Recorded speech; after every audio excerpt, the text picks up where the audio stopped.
चाहिए कि हमारे मन में ये भाव होना चाहिए कि हमारे तरफ से किसी का परोपकार हो जाए। बस हमेशा ये भाव कि किसी का परोपकार हो जाए, किसी का भला हो जाए, हमारे द्वारा किसी का भला हो जाए। और ये पुण्य कर्मा से ना आपको बहुत आगे, कई बार ये भी हो सकता है कि होगा और होता भी है कि हम इतना पुण्य कर्म कर रहे हैं लेकिन हमारे साथ इतना बुरा क्यों हो रहा है। वो देखो, कुछ आपका पाप कर्मा से पिछला था जो अभी है, चल रहा है, उसका टाइम आया है।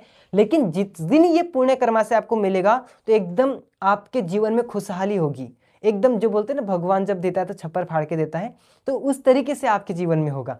अभी जो आपके जीवन में दुख है, आप इतने सत्कर्म कर रहे हैं, इतने अच्छे कर्म कर रहे हैं, इतना पुण्य कर रहे हैं, फिर भी जीवन में दुख अगर आ रहा है तो वो क्या होता है कि पिछला कुछ पाप कर्मा से जो कि अभी आपके पाप पीछे है वो अभी चल रहा है, उसका समय जैसे टाइमिंग फंसता है कि पाप पुण्य ऐसे चलते रहता है कर्म। तो अभी पाप का चल रहा है, और ऐसा नहीं कि पूरा जीवन आपने पाप ही भोगा है, कभी सुख भी तो था, बचपने से देखेंगे तो कभी सुख भी, फिर दुख है, लेकिन आज दुख है तो फिर से सुख आएगा।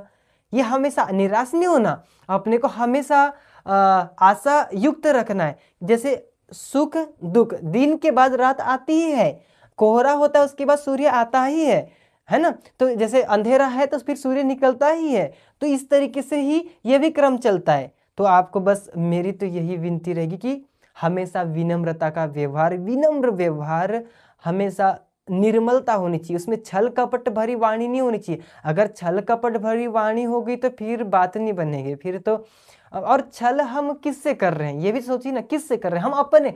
कोई व्यक्ति अगर से सोचता है कि मैं दूसरों के साथ छल कर रहा हूं, तो दूसरों के साथ छल नहीं कर रहा है, वो छल खुद के साथ कर रहा है, खुद ही के साथ छल कपट कर रहा है। दूसरों के साथ कोई गलत कभी नहीं करता, उसकी तो भरपाई परमात्मा करेगा। जब आप किसी के साथ गलत करते हैं तो परमात्मा उसका सहायता करता है, परमात्मा उसकी, उस धर्मात्मा की, उस साधु व्यक्ति की तो परमात्मा सहायता करता है। लेकिन जो आपने गलती करी अब उसका आपको दंड भुगतना पड़ेगा। अवश्यमेव भोक्तव्यम कृतम कर्म शुभाशुभम, कि जो आपने गलत कर्म किया है उसका फल आपको भुगतना ही पड़ेगा। तो बस हमें जैसे, तो कभी भी ये ध्यान रहे कि हमेशा हमें परोपकार ही करना है, परोपकारी। बस हमारी मानसिकता ये हो कि हमसे, इस आत्मा से, इस शरीर से किसी का भला हो जाए। बस यही, जैसे शास्त्र में भी कहा है ना कि एक शास्त्र है नीति शतकम, उसमें बहुत अच्छी बात कही वैरागी भर्तृहरि जी की। मनसि वचसि काये पुण्यपि योषपूर्णा त्रिभुवनमुपकार श्रेणिभिः प्रीणयन्त परगुण परमाणून् पार्वती कृत्य नित्यं निज हृदि विकसन्तः संति संत के अंत।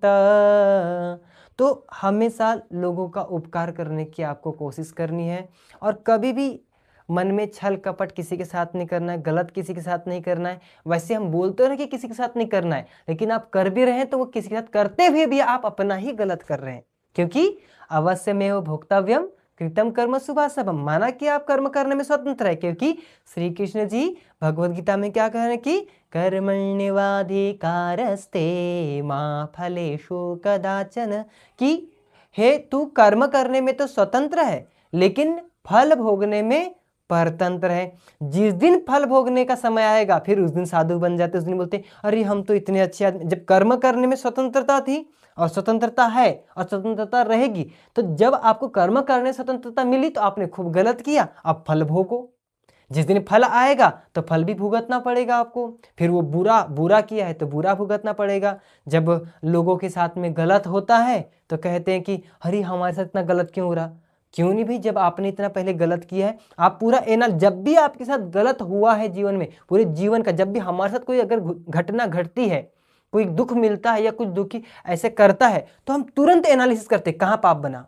क्योंकि अगर दुख हो रहा है, क्योंकि दुखानुशयी द्वेष, कहीं पर भी अगर आपको दुख मिल रहा है तो आपने किसी से द्वेष किया था, या जो भी आपने किसी का गलत किया था, किसी के साथ आपका कुछ गलत कर्म बन चुका है, कुछ पाप कर्म बन चुका है, कुछ ना कुछ आपका गलत कर्म बन चुका है, जो कि पुण्येन पुण्यम भवति पापेन पापम, कि पुण्य करोगे तो पुण्य ही मिलेगा, मतलब सुख ही मिलेगा, और पाप करे हो तो दुख ही मिलेगा, सुख कभी भी नहीं मिल सकता। ये सिद्धांत है। अवश्य में भोक्तव्यम कृतम कर्म शुभाशुभम, और फल भुगतना ही पड़ेगा, बच नहीं सकते कभी भी, क्योंकि फल भोगने में परतंत्र है, कर्म करने में स्वतंत्र है। आप कर्म जब, इसके लिए जब हमें कर्म करने की स्वतंत्रता मिली ना, तो हम हमेशा यही कहते हैं परोपकार करो, कि इस शरीर से कुछ अच्छा हो जाए। बस जब हमें कर्म करने की स्वतंत्रता मिली तो उसमें इतना अच्छा कर लो, इतना अच्छा कर लो कि फल तो फिर अच्छा मिलना ही है, उसकी तो चिंता ही नहीं है।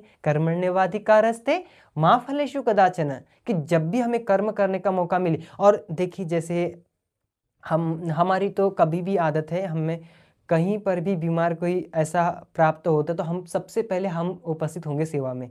और ये आपको करना है कि कहीं पर भी आपको बीमार व्यक्ति मिले तो उसको आपको सबसे पहले आपकी उपस्थिति होनी चाहिए वहाँ सेवा करने में।